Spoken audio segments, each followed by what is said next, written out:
Morality is another name of cowardice. A penny going ought, my liege. Let me take you to a right.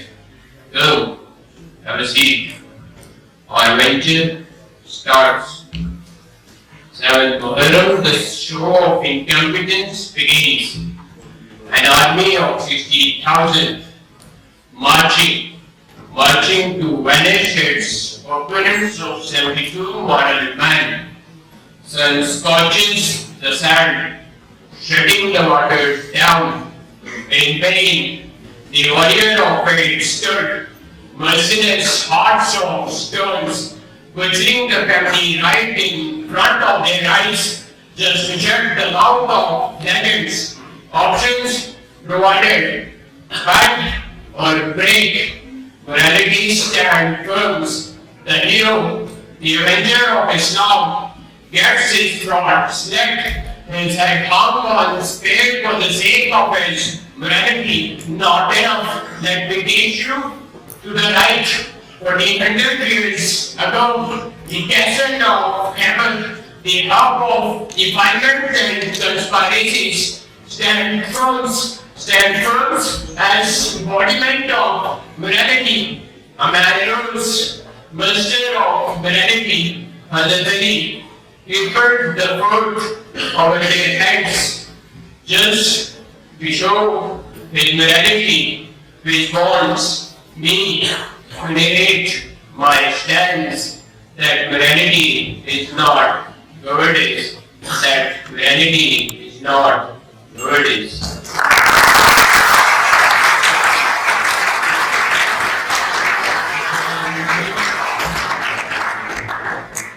Where morality dies, cowardice takes birth. The oratory of history is painful. The story of butchery and massacre is found on every page. My body shakes with every swipe. Your Honor, let me take you to the book of history, written with ink and blood, compiled by sweat and toil.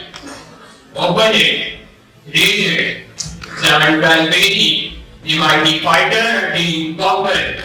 Muhammad bin Qasim, for the sake of his inner morality, on letter from Muslim captive Delhi, fought with most resilient pagans of earth, still not fighting. The book remains same by the Eastern generalizing over the most celebrated generals of history, commanding 2.5 billion troops, a complete map of planning and firm decisions. His morality dances in battlegrounds, putting him and his army into the hands of enemy twice its size. The book remains same but is done. Always fighter, not afraid because the beacon of morality, Mahmud's history, destroys the temple of Samana. His morals not binding in front of diamond and gold. The book remains same but is done. Junior Caesar, the mighty fighter had been conquered. Founder of dynastic rule, stand firm and for his embodiment of morality and conquers the rule. The book remains same but is dead. Ragnar Lothbrok, a great knight and chieftain in Scandinavia, a great man who rose up on the basis of his morality. He sailed to west, brought knowledge, brought wealth for his people, and saved the country which rules my dictum.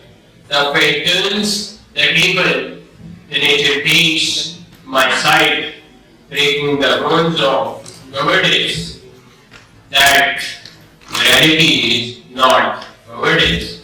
That morality is not cowardice.